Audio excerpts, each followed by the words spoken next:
Okay, my name is Kathy Beaird, and I'm Adult Services Director and Interim Co-Director at the Norman Williams Public Library in Woodstock, Vermont. And today I have a very special guest who is a loyal patron of the library, plus a voracious reader, and his name is Fred Hunt. Hello, Fred. Good morning, Kathy. How are you doing today? I'm doing just wonderfully. Well, good, good. Glad to hear it.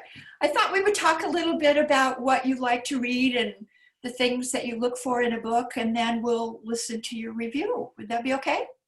Sounds good to me. All right. Ready for my question? I am. Okay. Let's start with what are your favorite genres? What do you like to read, or maybe you'd rather just say what you don't like to read?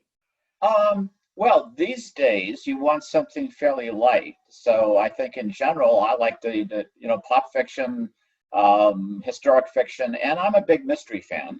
Yes, I know that. Well, no. But I really think I like all the genres. I like bios. I like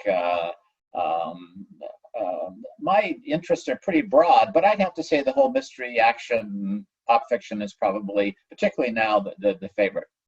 Yeah.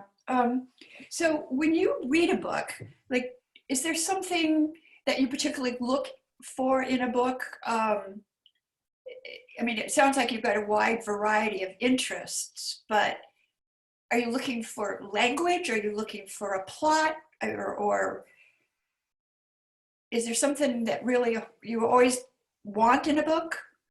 That's a pretty general question, I know. And since I had these questions in advance, I actually had a chance to think about this. Oh, good. And the analogy I would give it to is when you're writing for the TV or for movies, you're really about writing dialogue. And so you don't have to worry about the background. You have dialogue, and you might suggest where this action is happening, but you have a screenwriter and a set maker and a location person to do all the rest of the work for you.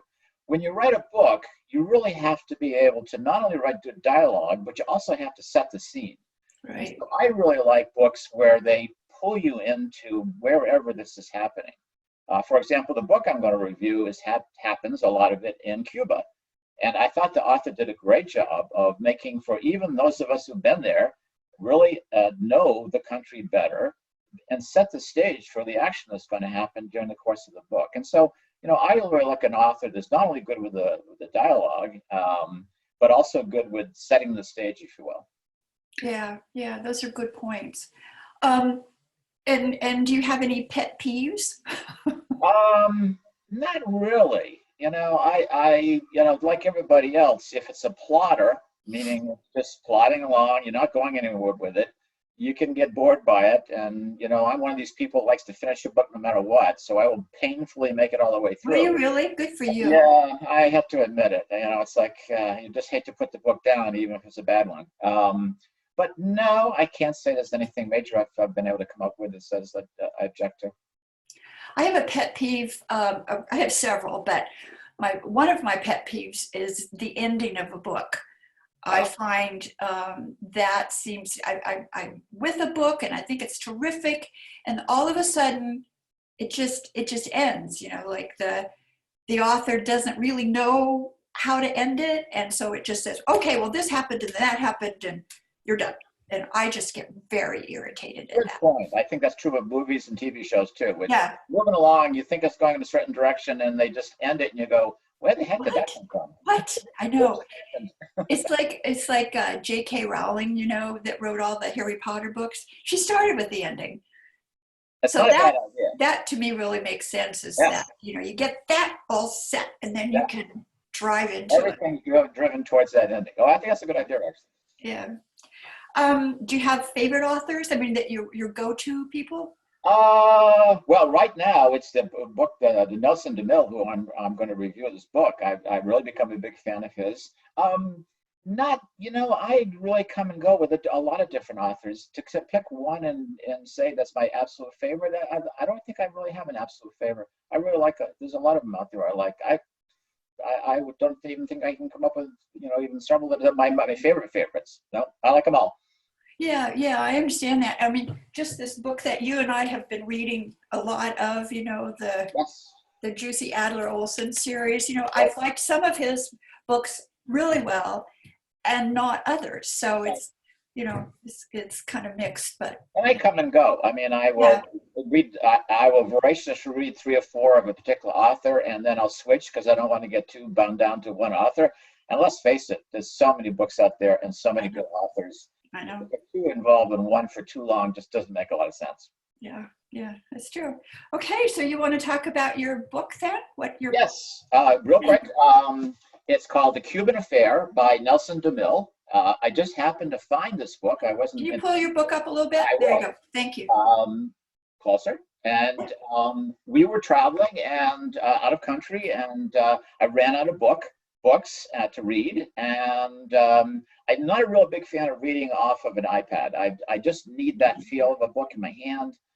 We went into a local bookstore that just happened to have an English language table, and I found this book. It sounded interesting, and often ran and read it and loved it. And I've now probably read 7 or 8 of Nelson's books. A little bit about it. Nelson is a writer who is based on Long Island, which is interesting because a lot of his books are based on Long Island in New York. So he writes things that he's familiar with. But he's a best-selling author. He is a former decorated U.S. Army vet, which comes in handy in some of his plot lines. A member of Mensa, Poets and Writers, Authors Guild, and a past president of the Mystery Writers of America. So you know the genre now and what he writes mostly, mysteries and action, that kind of thing.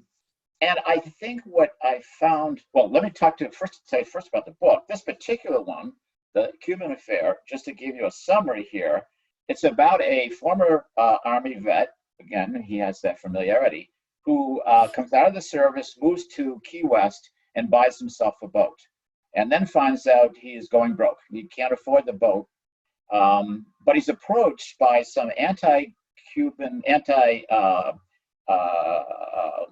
exiles that have come over from Cuba, anti-Castro exiles, who interest him in going to Cuba and recovering $60 million in cash, which some of the families had hidden when they had to move out of Cuba very quickly as Castro was taking over.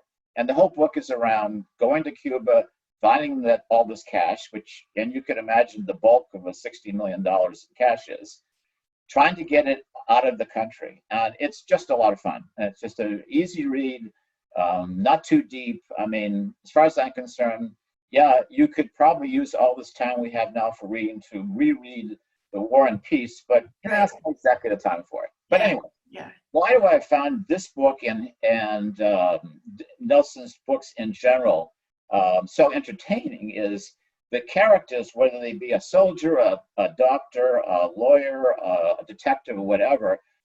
In all of his books, the lead character has certain qualities that I find really a lot of fun. They're all smart, they're all funny, they're all very irreverent and self-deprecating, and they're all very unpredictable. And so we've adopted this reading in front of the fireplace at night some evenings, and I would be giggling through the book, and my wife could even thinking I've been locked up too long in the house. I'm really enjoying the book, and it's really because, that too.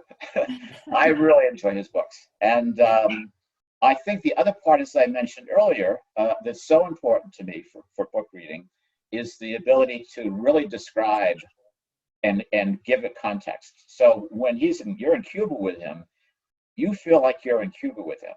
And you had been in, you two had been in Cuba? Yeah, not necessarily. We didn't go to the places that they're in his books, but he's very good about setting the stage. And I think that's so important when you're reading and writing, being able to set the stage. And so I find that really very entertaining. And so I've become a big fan, and I'll read several of his books and go off to someone else and come back to them. But he's my go-to guy now lately for someone who's got easy to read, a lot of fun, and just a way to entertain myself. There's not a lot of blood and gore. No. And most of his are not. He's more of some of his stories are about a detective whose wife's an FBI agent, and they go after looking for terrorists. I just read a book called The Gold Coast that he wrote, which is actually about the old Gold Coast of Long Island. It's the northern part of Long Island. That used to be where some of the richest people in the world had their homes. And what happens when a lawyer that buys a house there gets connected with a mafioso, and all the things and plot lines that goes around that. It's, you know, great variety in his characters, great variety in his plot lines, and like I said, the qualities of he makes it fun, and he makes it it makes it very entertaining. Does he talk a lot in there about Castro and Batista, or is that just kind of in the background? Or it's in the background, but you do get a history of it, and you get a history of what's going on in Cuba at the time the book was written. And I think it's a 2017 publishing date, so it's a relatively recent. But it's also gives you a sense of what the families in Key West think of what's going on. It gives you a sense of what's actually going on in Cuba. And it sets the stage very well. I mean, it's a very poor country. You know, the Cubans have really kind of suffered under the Castro regime, even with his brother. And there's a lot of, as we know, ill will back in the States of the people who left and really want to go back and probably never will be able to. So it does do it. It's, you know, kind of what's going on now in a book, but it is fiction, of course. Have I ever recommended a memoir called Waiting for Snow in Havana to you? No, but it sounds interesting. Yeah. It is really interesting, but it's a memoir, and it's written by a man who now has been a professor at Yale or something, but he grew up as what they called a privileged boy in Cuba, and so there was a wealthy family, and then Castro comes in, and that whole thing changes. Yep. And so Carlos is put on what they called the Peter Pan flight. Do you remember that? I do. Yes. Yeah, where they took a lot of kids out of Cuba, and, and they went to Miami and stuff. And it's really, really good, really well done. So I recommend that to you to kind of, because it's a very complicated, as all country governments and history are, it's very complicated. So in the book you mentioned that Brooke is reading, I think, about Churchill, sounds like a winner too. That's it, Eric Larson. Yeah, that's really good too. He's always good. So we got lots more to go, lots more to read. I do. I mean, the good news about being stuck in the house so much is we have lots of time to read, and I really am enjoying it. A little, and you don't need to hear this, but what is true is in that our wonderful library is now closed, and we're not exactly sure when it will reopen. We are having to find books in other ways, and one of the ways we found is the Yankee Bookstore. And absolutely, I know what fans you guys are of the Yankee Bookstore. We just picked up a whole big bag of books that Mary and I bought, and so I will make a plug for anybody that ends up hearing this for the bookstore. It is wonderful, and one of the many wonderful things about Woodstock is to have an independent bookstore, which not many left anymore. So I think we all really need to, you know, and when the library comes back, they're very complimentary, but I think right now they could probably use all our help. Absolutely, you're absolutely right, and they're so good at helping you pick out books too. They are very knowledgeable. And you can actually go on their website, and that you can get a sense of what they have in stock. And if you don't see something you want, or you have a particular book, they'll get it for you and pretty quickly. And one nice thing about it is you don't have to worry about disinfecting the package that it comes in, because you're not getting it through the mails, and you know, having to put packages through the dishwasher is getting kind of old. So it'd be nice. It's nice to pick up a book and not have to worry about those things. They're great. Thank you very much, Fred. My pleasure. We'll look forward to you coming back. I look forward to it. At soon when you're finished your next book. And I wish my best to all the readers out there. And I know we're all looking forward to getting our library back. Yeah, boy, you know, and we've just been talking about that, and you know, maybe, you know, with this relaxing, we'll be able to go to some curbside. We can't promise that yet, but we're gonna think about that. And, well, this is all new for all of us, so learning as we go, as we know. And I had said before too, you know, you were just talking about being able to read all day long, or you know, and you don't have to feel guilty anymore about reading during the day. I don't think I ever felt guilty even when I was doing it, but no, I certainly don't now. No, no, we obviously all very involved with other things, but it is nice to be able to, anytime we want, sit down with a book and break Yeah, it open and yeah, have a good time with it for sure. Yeah. that's great. Well, thank you very much. Okay. And thank you for coming and being with us. And got my stack here, but it's getting down there. The next book that I want to read is Colin McCann's A Paragon. So that's my goal for next time. So thank you. Bye bye. Bye.